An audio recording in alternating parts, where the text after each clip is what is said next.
안녕하세요. 네, 우리 함께 만들어가는 특성이었던 것 같습니다. 예, 감사합니다. 오늘은 에베소 1장 3절로 14절에 있는 말씀을 함께 살펴보도록 하겠습니다. 지난 시간부터 에베소서를 우리가 살펴보고 있는데요. 이미 들으신 대로 에베소를 통해서 이 성경이 말하는 교회란 무엇인가에 대해서 배우고자 합니다. 지난 시간에 우리 기억해 보시면 교회는 그 말 자체가 불러낸 무리들이다라는 뜻입니다. 그래서 성경이 말하는 이 부르심에 대해서 잘 알아야 교회에 대해서 우리가 이해할 수 있을 것입니다. 성경에서 말하는 부르심이란 하나님께서 죄인을 일방적이고 주권적으로 부르셔서 구원하시고 교회에 더하게 하심을 뜻하는 말입니다. 그래서 이 에베소 교회에 쓴 이 바울의 편지 에베소서를 통해서 우리가 이 부르심에 대해서 잘 이해할 수가 있게 되는데, 사도 바울이 간단한 인사말을 끝내자마자 이 3절부터 14절의 말씀에서 하나님을 찬양하고 있습니다. 찬송하리로다 이렇게 시작하면서 하나님을 찬송하고 있는데, 이 찬송 속에서 우리는 하나님의 부르심에 대해서 알게 됩니다. 이 3절부터 14절에 있는 말씀은 사실은 한글 성경에서는 이렇게 중간중간에 끊어져 있지만 헬라어 원어에서는 한 긴 문장으로 되어 있다라고 합니다. 그래서 이 사도 바울은 성령의 감동하심을 받아서 하나님을 찬양하는 이 찬미의 기도를 통해서 하나님을 찬양하고 있습니다. 그래서 이 말씀을 우리가 함께 묵상해 보게 될 때 우리도 동일하게 사도 바울의 마음으로 이 하나님의 부르심에 대해서 알게 되고, 또 그 부르심 받은 우리 하나님의 교회가 하나님을 찬양하게 되는 그러한 시간이 되기를 바랍니다. 네, 앞에 스크린 띄워주시고요. 본문 말씀 읽도록 하겠습니다. 에베소 1장 3절로 14절입니다. 찬송하리로다. 하나님 곧 우리 주 예수 그리스도의 아버지께서 그리스도 안에서 하늘에 속한 모든 신령한 복을 우리에게 주시되, 곧 창세전에 그리스도 안에서 우리를 택하사 우리로 사랑 안에서 그 앞에 거룩하고 흠이 없게 하시려고 그 기쁘신 뜻대로 우리를 예정하사 예수 그리스도로 말미암아 자기의 아들들이 되게 하셨으니, 이는 그가 사랑하시는 자 안에서 우리에게 거저 주시는 바 그의 은혜의 영광을 찬송하게 하려는 것이라. 우리는 그리스도 안에서 그의 은혜의 풍성함을 따라 그의 피로 말미암아 속량 곧 죄사함을 받았느니라. 이는 그가 모든 지혜와 총명을 우리에게 넘치게 하사 그 뜻의 비밀을 우리에게 알리신 것이요, 그의 기쁘심을 따라 그리스도 안에서 때가 찬 경륜을 위하여 예정하신 것이니, 하늘에 있는 것이나 땅에 있는 것이 다 그리스도 안에서 통일되게 하려 하심이라.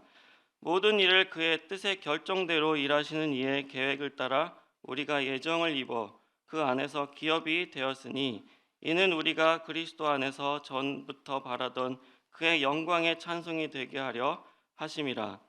그 안에서 너희도 진리의 말씀 곧 너희의 구원의 복음을 듣고 그 안에서 또한 믿어 약속의 성령으로 인치심을 받았으니, 이는 우리 기업의 보증이 되사 그 얻으신 것을 속량하시고 그의 영광을 찬송하게 하려 하심이라. 아멘.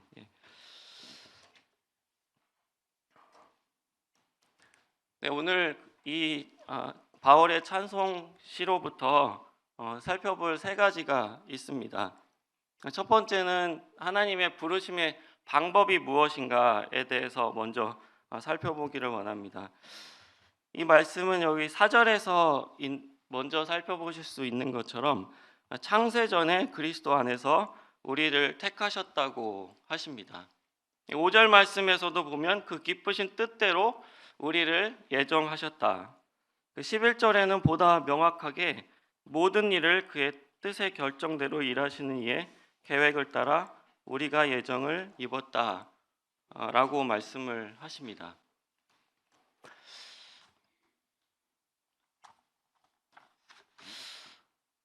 이 말씀들이 성경에서 말하는 예정 교리입니다. 예정 교리. 이 예정 교리에 대해서 참 많은 논란이 있습니다. 어떤 사람은 예정 교리를 참 사랑하고 어떤 사람은 예정 교리를 정말 증오합니다.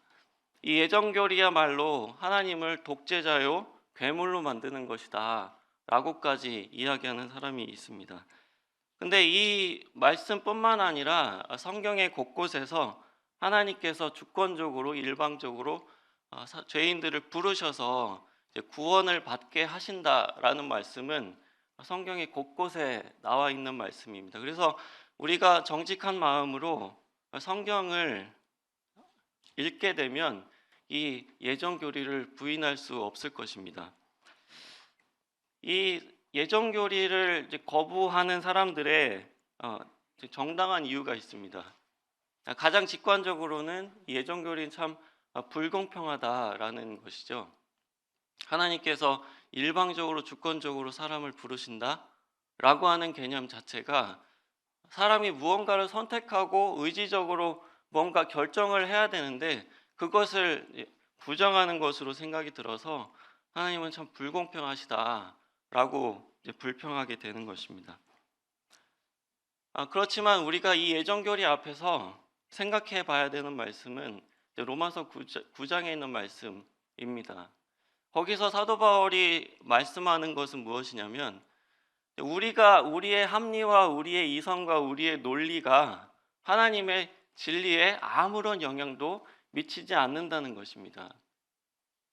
어떻게 토기장이에게 문제 제기를 할 수 있느냐?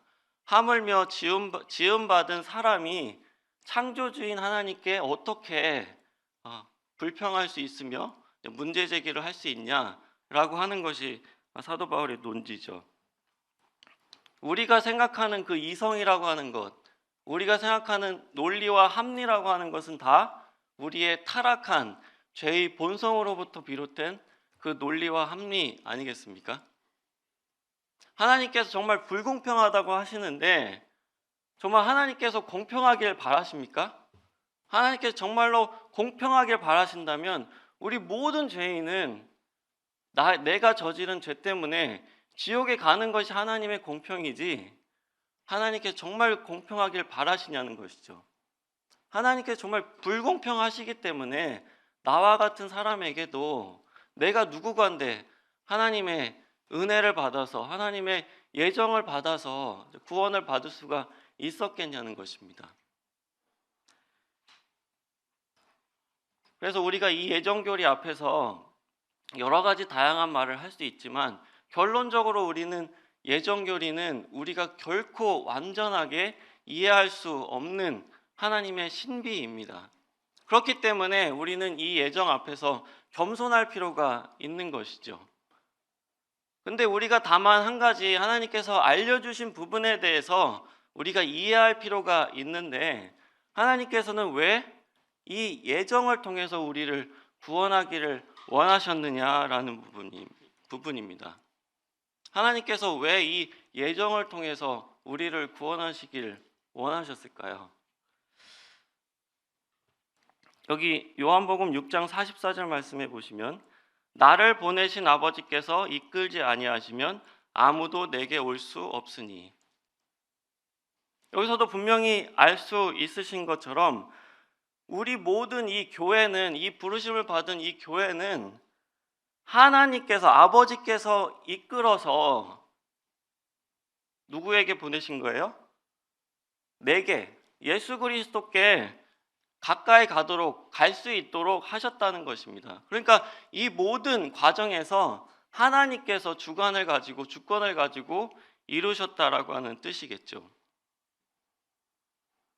그리고 이어서 요한복음 6장 37절 말씀에도 보시면 아버지께서 내게 주시는 자는 다 내게로 올 것이요 내게 오는 자는 내가 결코 내쫓지 아니하리라.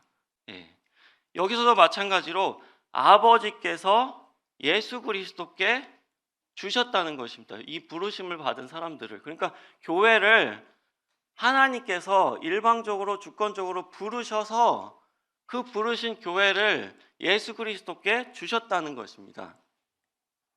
여기서도 놀라운, 우리가 결코 이해할 수 없는 하나님의 예정과 이 사람의 그 반응에 대해서 조화롭게 이야기하고 있잖아요. 아버지께서 내게 주셨다는 말씀과 내게 오는 자는 내가 결코 내쫓지 아니하리라. 그러니까 하나님께서 부르심을 받은 그 사람은 예수 그리스도께 가게 되는 이 하나님의 주권적인 부르심과 인간의 반응이 여기에도 말씀해주고 있는 것입니다. 그러니까 우리가 이해해 볼 수 있는 것은 무엇이냐면 하나님께서 부르심에 대해서는 결코 어떠한 결함도 중간에 어떠한 낙오도 존재할 수 없다는 것입니다. 하나님께서 부르신 모든 사람들은 다 예수 그리스도께 가게 되어 있는 것입니다. 거기서 어떤 결함이 있을 수가 없고 가는 중간에 빠뜨려지는 사람도 있을 수가 없다. 그러니까 이 모든 과정이 완벽하게 이루어지려면 어떻게 해야 됩니까? 하나님께서 모든 과정을 주관하시고 주권적으로 모든 일들을 이루셔야 되겠죠. 거기에 우리와 같은 연약한 인간의 어떤 결정, 인간의 의지, 인간의 생각 이런 것들이 개입이 되면 이 모든 과정이 실수 없이 결함이 없게 오류가 없게 이루어질 수 없는 것입니다. 그렇기 때문에 하나님께서 우리를 창세 전에 우리를 예정하시고 부르셨다라는 것이죠. 이 말씀을 우리가 어떻게 다 이해할 수가 있을까요? 하나님의 모든 경륜상에서 하나님께서 계획하신 마지막 구속받은 사람이 교회에 더해지는 순간 이 교회는 완성될 것이고 이 교회는 하나님께서 원래 계획하신 모습, 그 완벽한 모습대로 예수 그리스도께 가게 될 것입니다. 마치 과거의 고대에 아버지가 아들을 위해서 신부를 예정하고 그 신부를 아들에게 주지 않습니까?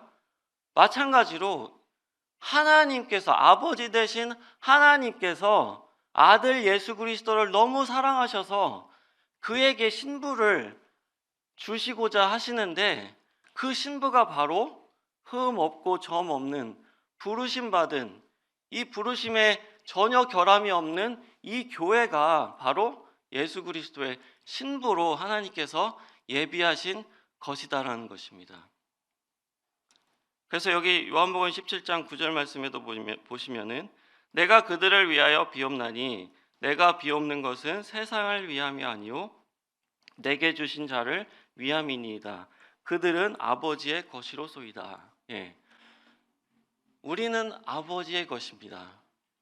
교회는 아버지의 것이에요. 하나님께서 이 교회의 모습을 이미 창세전에 알고 계셨다는 것입니다. 그래서 그 아버지의 것을, 우리를, 순결한 신부인 우리를 예수 그리스도께 주셨다라고 하는 것을 우리가 알게 되는 것이죠. 이런 것을 생각해 보면 우리가 이 교회에 대한 생각 자체가 완전히 바뀌게 됩니다. 우리는 이 교회를 지금 어떤 지상적인 개념으로 생각하는 것이 아니라 하나님께서 우리를 이렇게 부르시고 조직하시고 우리를 만나게 하시고 교제케 하시는 것이 하나님께서 창세전에 예정하신 것이라니까요. 이거는 우리가 이 교회를 생각하게 될 때 소홀하게 함부로 생각할 수 없는 것입니다.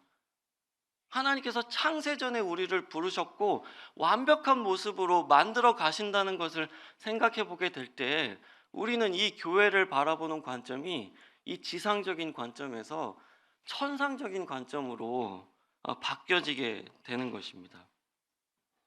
우리가 무엇이간데 우리를 하나님의 영광스러운 그 부르심에 따라서 순결한 신부가 되게 하시는지, 우리와 같은 연약한 사람이, 우리와 같은 죄 많은 사람이 어떻게 하나님의 부르심을 입어서 거룩하게 되고 하나님의 그 부르심에 따라서 예수 그리스도의 신부가 될 수 있는 것인지, 우리에게는 조그만한 자격도 없지만 우리가 하나님의 은혜를 받을 만한 조그만한 그런 하나님께 이득될 만한 아무것도 없지만은 하나님께서 일방적으로 주권적으로 무조건적으로 우리를 부르셔서 하나님의 그 아들의 신부로 삼아 주셨음을 생각하게 됩니다. 그래서 두 번째로 하나님께서 우리를 부르신 방법은 7절 말씀에 있는 것처럼 그리스도의 피로 속량하셨다는 것입니다. 여기 말씀에 보면은 그의 은혜의 풍성함을 따라서 그의 피로 말미암아 속량 곧 죄사함을 받게 하셨다. 여기서도 마찬가지죠. 우리를 구원할 가장 완벽한 방법이 무엇일까요? 그것은 바로 창조주이신 아들 예수 그리스도, 우리를 구원하기에 충분한 가치가 있는 예수 그리스도의 생명값이 들여지는 방법 외에는 우리를 완벽하게 구원할 수 있는 방법이 없다라고 하는 것입니다. 그래서 우리가 그리스도의 피로 속량 곧 죄사함을 받았습니다. 우리의 죄의 값은 완전하게 지불이 된 것입니다. 하나도 남김없이, 여기에는 우리가 무언가 보탤 것이 아무것도 없도록 하나님께서 완벽한 방법으로 우리를 구원하신 것입니다. 우리 이 지상의 최악을 위해서 이 천상의 최선인 예수 그리스도의 생명값을 우리에게 주셔서 우리를 완전하게 구원을 해 주셨습니다. 이것이 하나님께서 우리를 부르신 방법입니다. 자, 그럼 두 번째로 이 부르심을 받은 사람이 누릴 수 있는 이 혜택에 대해서 좀 살펴보기를 원합니다. 3절 말씀을 보시면은 찬송하리로다 하나님 곧 우리 주 예수 그리스도의 아버지께서 그리스도 안에서 하늘에 속한 모든 신령한 복을 우리에게 주시되, 부르심을 받은 사람이 누릴 수 있는 혜택, 이 놀라운 혜택은 사실 이 패키지 여행과 같은 것입니다. 그러니까 무엇이냐면 우리가 주변에서 만날 수 있는 패키지라고 하면은 뭔가 다 포함되어 있는 것처럼 광고를 하지만 뭐예요? 뭔가 좀 빠져 있어서 속음을 받았다, 속았다라는 그런 느낌을 받는 그런 패키지잖아요. 근데 이 하나님께서 우리를 부르셨다라고 하는 이 속에 들어있는 패키지는 정말로 완벽한 패키지입니다. 여기서 보면은 하늘에 속한 모든 신령한 복을 주셨다. 하늘에 속한 모든 신령한 복을 주셨다. 이 말씀을 들으실 때 어떤 생각이 드십니까? 하늘에 속한 모든 신령한 복, 우리가 하늘에 속한 모든 신령한 복을 받았다라는 걸 생각해 보실 때요. 저는 이 말씀을 참 묵상하게 될 때 이 말씀이 나에게 왜 감동이 되지 않을까라는 게 참 하나님 앞에서 부끄럽더라고요. 하나님께서는 뭐 다른 말 다 필요 없이 하늘에 속한 모든 신령한 복을 우리에게 주셨다는데 나에게는 왜 이렇게 뭔가 감동이 없고 기쁨이 없을까? 왜 그럴까? 근데 여기 보면은 디모데후서 4장 8절 말씀 보면은 사도 바울이 이렇게 고백하잖아요. 내가 선한 싸움을 싸우고 나의 달려갈 길을 마치고 믿음을 지켰으니 이제 후로는 나를 위하여 의의 면류관이 예비되었으므로 주 곧 의로우신 재판장이 그날에 내게 주실 것이요 내게만 아니라 주의 나타나심을 사모하는 모든 자에게도니라. 네. 이 말씀에 보면은 이 사도 바울이 자기가 받을 그 하늘에 속한 그 신령한 복을 생각하면서 정말 감격하는 마음으로 이런 고백을 하지 않습니까? 나랑 사도 바울은 무슨 차이가 있는 것일까? 그거는 내가 어디에 소속되어 있는가를 얼마나 깊이 인식하고 있느냐의 차이가 아닐까 하는 생각을 해보게 됐습니다. 우리 여기 청주에 사시는 청주 시민 성도님들, 청주 시민의 혜택이 있죠. 청주페이 쓰십니까? 청주페이 좋아요. 청주페이에다가 이렇게 뭐 충전하면은 10% 5만 원까지 더 추가로 더 줍니다. 좋잖아요? 저도 쓰거든요. 근데 갑자기 여러분들이 청주 시민이 아니라 이제 서울로 이사 가시게 되면은 청주페이 혜택이 좋다는 거 알고 있지만 뭐예요? 나에게는 뭐 그다지 그렇잖아요. 하늘에 속한 모든 신령한 복을 내가 진짜로 누리고 있으려면 내가 하늘에 속한 사람이라고 하는 걸 알고 있어야겠죠. 내가 이 지상에 속한 사람이라고 할 것 같으면 하늘에 속한 모든 신령한 복 그다지 나에게 그렇게 감격스럽지 않을 것입니다. 이 사도 바울은 자기가 지금 어디에 가고 있는지를 분명히 알기 때문에 자기에게 주어질 이 상급에 대해서 너무 감격하고 너무 감사하고 너무 기대되는 마음으로 이렇게 고백하고 있었다는 것이죠. 그래서 우리가 하나님의 이 부르심 안에 들어있는 이 놀라운 혜택, 하늘에 속한 모든 신령한 복을 누리려면 내가 지금 어디에 소속되어 있는가를 분명히 알 필요가 있다고 생각합니다. 두 번째로 살펴보고 싶은 것은 부르심을 받은 사람의 혜택은 무엇이냐면 그 뜻의 비밀을 우리에게 알려주신다는 것입니다. 8절 9절 말씀을 보시면은 이는 그가 모든 지혜와 총명을 우리에게 넘치게 하사 그 뜻의 비밀을 우리에게 알리신 것이요. 네. 하나님께서 하나님의 그 신비로운 뜻을 우리 부르심 받은 교회에게 알려주신다는 것입니다. 고린도전서 2장 말씀에 보시면 우리가 분명히 알 수 있는 것처럼 하나님을 어떻게 사람이 이해할 수가 있겠냐? 이 세상의 지혜가 하나님을 알지 못한다. 그러면 하나님의 그 깊은 뜻을 우리가 어떻게 알 수 있습니까? 하나님께서 알려주셔야 알 수 있는 것이죠.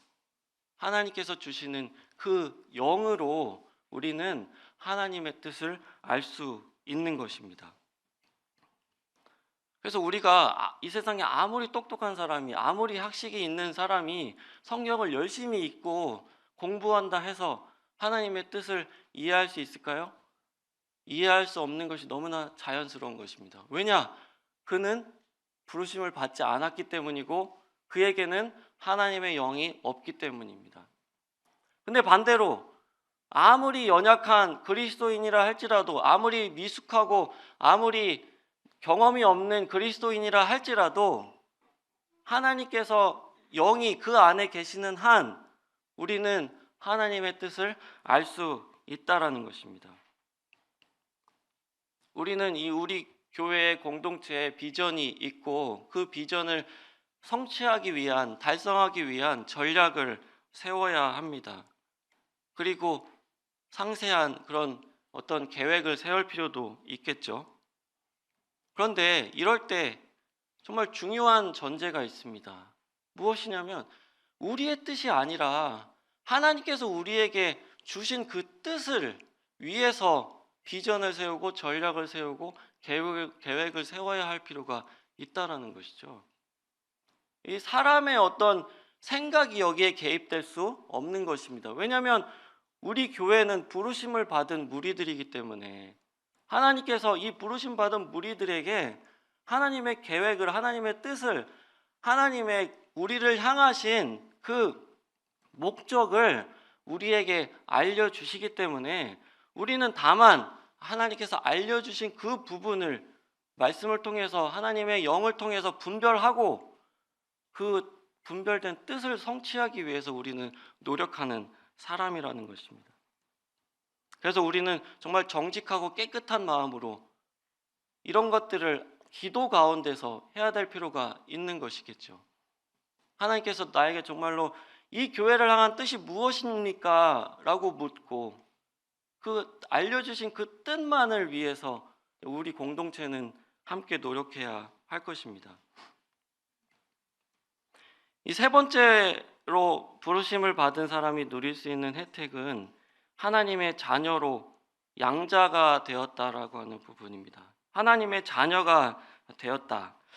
5절 말씀을 보시면 그 기쁘신 뜻대로 우리를 예정하사 예수 그리스도로 말미암아 자기의 아들들이 되게 하셨으니, 여기서 아들들이 되게 하셨다라고 하는 이 헬라어 원어를 보면은 이게 출생을 통한 자녀됨이 아닙니다. 출생을 통한 자녀됨이 아니라 입양을 얘기하는 것이 입양. 입양 잘 아시죠? 출생으로 자녀됨이 아니라 출생이 아니지만 내 가족으로, 내 자녀로 맞아들이는 것, 이 법적인 과정을 입양이라고 하지 않습니까? 여기서 말씀하시는 이 자녀, 하나님의 아들들이 되게 하셨다는 것이 바로 하나님께서 우리를 입양하셨다는 뜻입니다.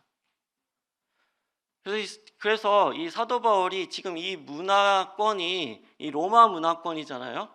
그래서 이 로마 문화권 안에서 이 입양의 절차가 어떻게 진행되는지를 분명히 알고 있었을 것이고 그 개념 하에서 이 말씀을 했을 것입니다.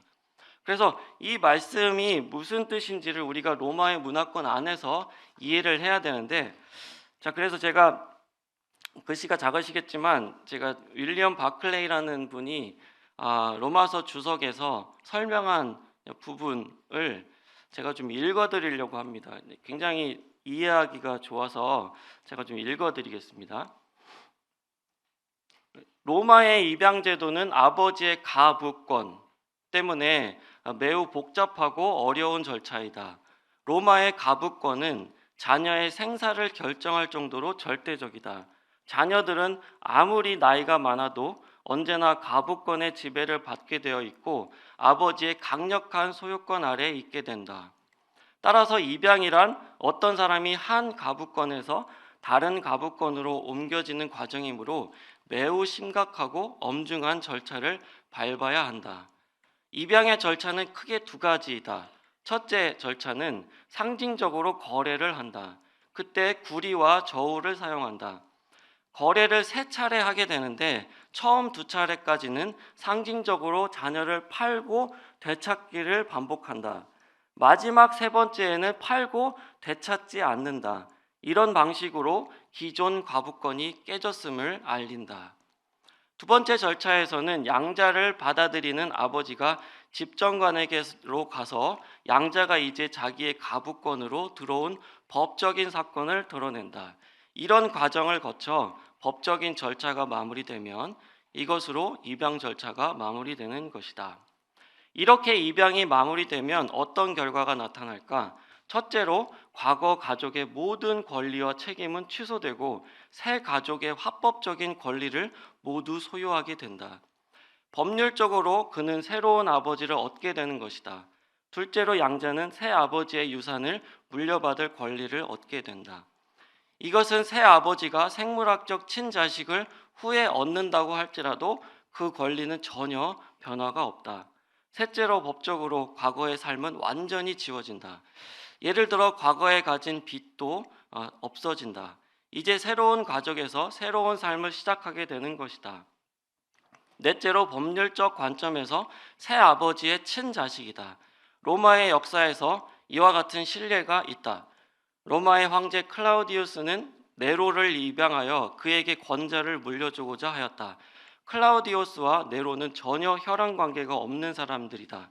클라우디우스는 이미 딸이 있었는데 그녀의 이름은 옥타비아였다.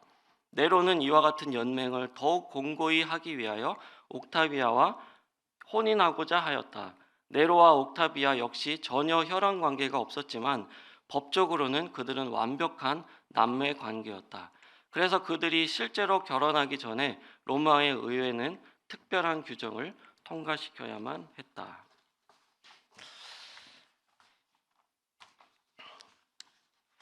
잘 이해되셨습니까? 이 로마의 이 입양 절차는 굉장히 복잡한 만큼 굉장히 확실한 입양 절차였음을 우리가 알게 됩니다. 이 말씀을 우리가 어떻게 적용해 볼 수 있을까요? 우리는 죄인인 우리는 누구의 자식? 사탄의 자식이었단 말이죠. 사탄의 자식인 우리를 하나님께서 하나님의 아들로 입양을 시켜 주신 것입니다. 그랬을 때 이전에 우리가 사탄과 우리가 맺었던 그 부모 자식의 관계가, 그 끈끈한 관계가 있었지 않겠습니까?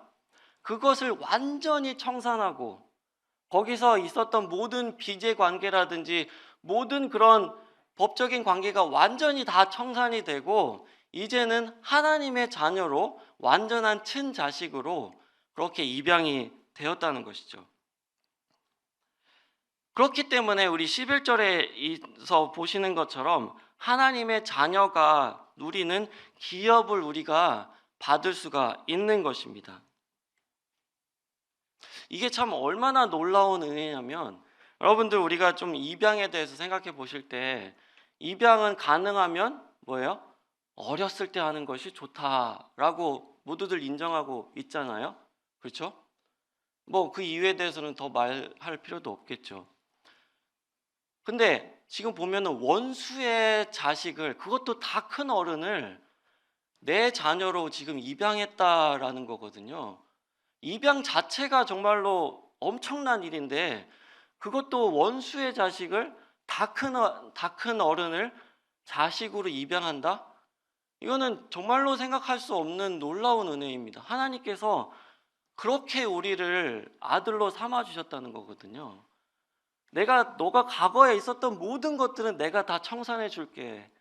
이제는 너는 나의 완전한 친자식이야. 우리는 하나님의 아들로서 누릴 수 있는 모든 권리를 누릴 수 있게 하셨습니다. 그것을 뭐 몇 년을 기다려야 되는 것이 아니라 그 입양된 즉시 우리는 하나님의 자녀의 권리를 누릴 수가 있는 것이죠. 부르심 받은 성도님들, 우리는 하나님의 입양이 된 양자로서의 그런 권리를 충분히 누리고 계십니까? 이 사실이 정말로 놀랍고 엄청난 은혜라고 하는 것을 알고 계십니까? 이 사실이 여러분들에게 감격이 되십니까? 우리는 하나님의 자녀로 입양된 사람이다. 이제 세 번째로 우리가 살펴보고자 하는 부분은 부르심의 목적입니다. 하나님께서 우리를 왜 이런 놀라운 방식으로, 하나님의 이 엄청난 은혜로 우리를 부르신 이유가 무엇일까? 4절 말씀해 보시면,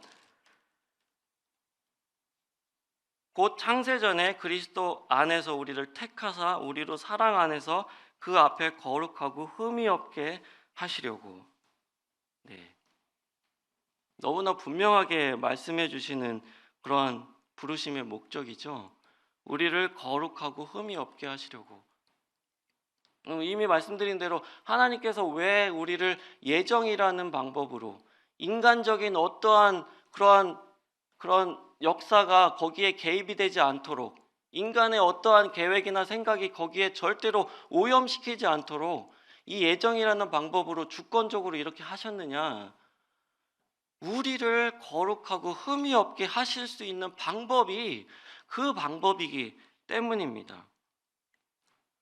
그러니까 부르심을 받은 우리는, 이 교회는 이 하나님의 이 뜻하심에 따라서 우리를 거룩하고 흠이 없게 유지해야 할 놀라운 책임이 있다라고 하는 것입니다.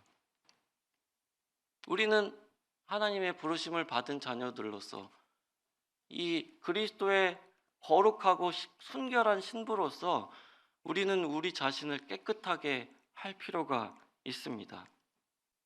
요한일서 3장 2절 말씀에 보시면, 사랑하는 자들아 우리가 지금은 하나님의 자녀라. 장래에 어떻게 될지는 아직 나타나지 아니하였으나 그가 나타나시면 우리가 그와 같을 줄을 아는 것은 그의 참 모습 그대로 볼 것이기 때문이니, 주를 향하여 이 소망을 가진 자마다 그의 깨끗하심과 같이 자기를 깨끗하게 하느니라.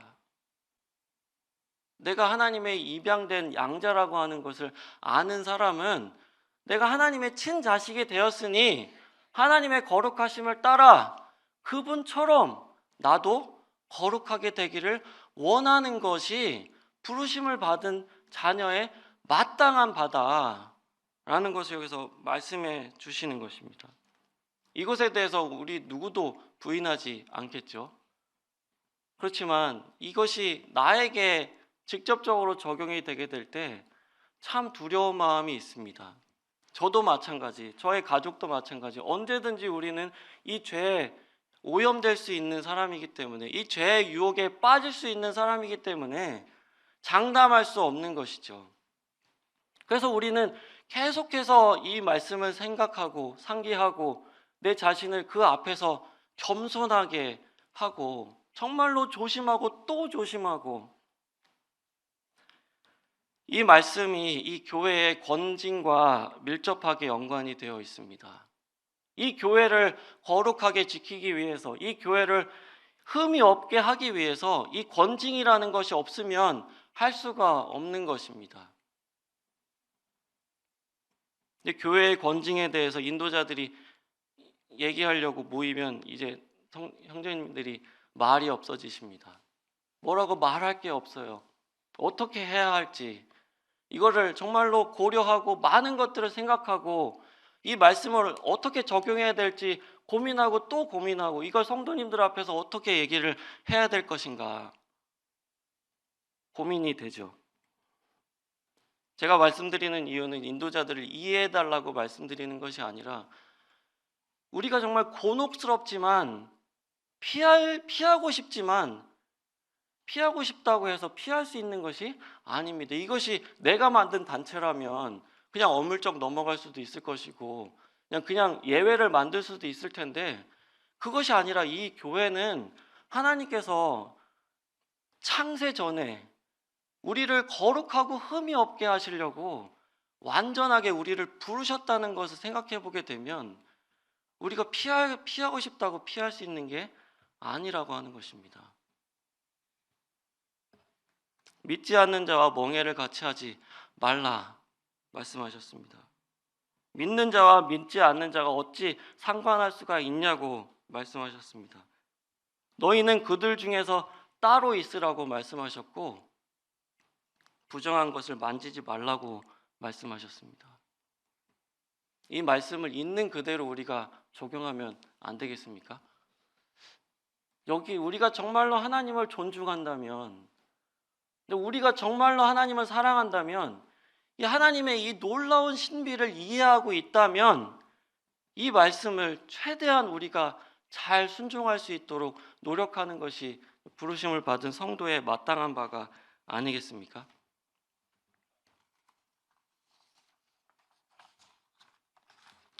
두 번째로 하나님께서 우리를 이렇게 부르신 목적은 무엇이냐?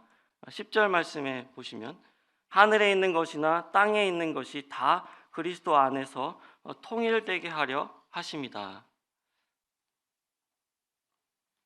하나님께서 우리를 이렇게 부르신 이유는 우리를 하나로 연합시키기 위하심입니다. 우리를 동일한 부르심으로 부르셔서 하나님의 교회가 온전히 하나 되게 하신 것입니다. 우리가 에베소 말씀을 계속해서 살펴볼 때 이것에 대해서 계속해서 알게 될 것입니다. 대표적으로 4장 4절 이하의 말씀을 보시면 몸도 하나고 성령도 한 분이시고 부르심의 소망도 하나이고 주도 한 분이시고 믿음도 하나고 침례도 하나고 하나님도 한 분이시다. 하나님의 구원 계획은 하나님께서 창세전에 미리 예정하신 그 모습이 완전하게 이루어지는 순간 하나님의 완전한 경륜이 완벽하게 이루어질 것입니다. 그렇기 때문에 우리는 성령의 하나 되게 하신 것을 힘써 지키라는 하나님의 명령을 받게 되는 것이죠. 하나님께서 이 교회를 통일되게 하시고 하나로 연합시켜 주셨기 때문에 우리는 이 교회 안에서 성령의 하나 되게 하신 것을 힘써 지켜야 한다. 하나님께서 하나 되신 이 교회를 우리가 인간적인 방법으로 여러 가지 분열을 만들고 분파를 만들고 자기의 어떤 세력을 만들고 하는 부분은 하나님 앞에서 결코 합당하지 않다 말씀드리겠습니다. 세 번째는 부르심을 받은 목적은 무엇이냐? 6절 말씀에도 12절 말씀에도 또 14절 말씀에도 있는 것처럼 그의 영광을 찬송하게 하시려고 우리를 부르셨다는 것입니다. 우리를 부르셨다. 왜? 하나님을 찬송하게 하시려고. 모든 사람이 죄를 범하였음에 하나님의 영광에 이르지 못한 우리들을 하나님께서 일방적인 그 부르심으로 우리를 부르셔서 이렇게 교회로 모이게 하신 이유가 무엇이냐? 하나님의 영광을 찬송하게 하려 하신다는 것입니다. 하나님께서 왜 모든 사람을 구원하지 않고 일부의 사람만 부르셔서 구원하실까요? 우리가 다 이해할 수 없지만 하나님의 영광을 찬송하게 하려 하시는 것입니다. 우리를 부르셔서 왜 이렇게 연합시켜 주시는 것일까요? 왜 하나가 되게 하시는 것일까요? 그것은 하나님의 영광을 찬송하게 하려 하시는 것입니다. 그러므로 이 교회는 예배 공동체라고 할 수 있겠습니다. 부르심을 받은 사람의 특징은 하나님을 찬송하는 사람이다라는 것입니다. 다시 말해서 하나님을 찬송함이 없는 사람은 부르심을 받았다라고 할 수 없을 것입니다. 우리는 오늘 아침 하나님을 찬송하기 위해서 모였습니다. 그러십니까? 그러면은 어떤 찬송의 제목을 들고 오셨습니까? 오늘 우리는 이 공적인 예배 현장에서 직접 마이크로 감사를 고백하셨을 수도 있고 아니면 묵상으로 하셨을 수도 있겠지만 그것에 상관없이 우리는 이 시간 하나님을 찬송하기 위해서 이 부르심을 받은 교회로서 모였습니다. 뿐만 아니라 우리는 이 삶 가운데서 하나님을 찬송하기를 원하고 그 찬송이 나의 삶의 정체성이 되기를 바라는 것이죠. 부르심을 받은 사람은 하나님을 찬송하는 사람이다. 그것이 우리를 부르신 목적이다. 우리는 이 목적 앞에서 우리의 하나님께 대한 의무를 충성스럽게 잘 감당해야 할 것입니다. 말씀을 마치면서 로마서 11장 32절로 36절 말씀 우리가 생각하지 않을 수 없습니다. 깊도다 하나님의 지혜와 지식의 풍성함이요 그의 판단은 헤아리지 못할 것이며 그의 길은 찾지 못할 것이로다. 누가 주의 마음을 알았느냐? 누가 그의 모사가 되었느냐? 누가 주께 먼저 드려서 갚으심을 받겠느냐? 이는 만물이 주에게서 나오고 주로 말미암고 주에게로 돌아갑니다. 그에게 영광이 세세해 있을지어다. 아멘. 우리는 이 하나님의 이 놀라운 부르심에 대해서 생각해 보았습니다. 누가 하나님께 이런 방식으로 우리를 불러주세요라고 말할 수 있겠습니까? 하나님께서 하나님의 방법대로 하셨기 때문에 완벽할 수 있었습니다. 하나님께서 주권적으로 이 모든 것들을 하셨기 때문에 이런 일들이 이루어질 수 있었다는 것입니다.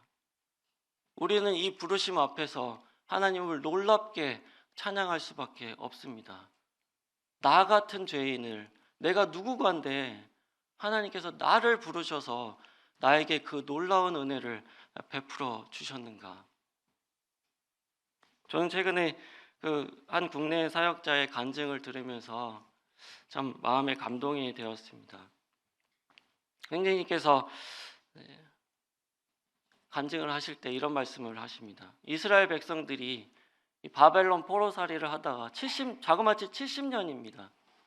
70년을 살았으면 거기서 얼마나 안정적으로 이제 세대도 바뀌고 거기서 얼마든지 안정적으로 살아갈 수 있는 그런 환경이었잖아요. 근데 갑자기 70년 만에 고토로 돌아가서 이 황무지 불탄 땅에 가서 거기서 성전을 세우고 거기서 하나님을 예배하라고 하시니 이게 정말로 순종하기 어려운 말씀 아닙니까? 그런데 그 말씀에 순종해서 간 사람은 그 예언 그대로 가서 엄청나게 고생을 했지만 성전을 세웠습니다. 그런데 바벨론에 여전히 남아있는 사람들은 어떻게 됐을까요? 계속해서 편안한 삶을 살았을까요? 아니요. 거기서도 여전히 그들은 고난을 받았습니다. 에스더서가 그걸 말하고 있지 않습니까? 우리가 바벨론에 있든 고토로 돌아가든 인생은 고난을 위해서 났다. 그런데 바벨론에서 고난받은 사람은 나는 그냥 생존했다라는 것만 남겼지만 고토로 돌아간 사람은 무엇을 남겼을까요? 성전을 남겼습니다. 우리도 세상에서 열심히 산다고 하는데 그것도 우리에게 고난 아닙니까? 세상을 위해서 열심히 돈 벌고 열심히 공부하고 하는 것도 쉬운 일 아니잖아요. 근데 우리가 똑같이 고난을 받는 거라면 무엇을 위해서 무엇을 남길 것인가를 생각해 보자라고 도전하시더라고요. 이 교회를 하나님께서 부르신 이 놀라운 영광스러운 교회를 세우기 위해서 여러분들 같이 고난받지 않으시겠습니까? 기도하시겠습니다. 아버지 하나님, 좀 더 저희들을 놀랍게 구원해 주시고 불러주셔서 참 감사를 드립니다. 부르심 받은 저희들이 하나님의 뜻을 감당하기 너무 부족한 저희들이 하나님을 의지하여 하나님의 부르심에 충성되기를 원합니다. 저희들과 함께 해주시고 힘주시고 저희들의 생각을 계속해서 하나님께 초점을 맞출 수 있도록 도우시기를 원합니다. 우리 주 예수 그리스도의 이름으로 기도하였습니다. 아멘. 네, 감사합니다.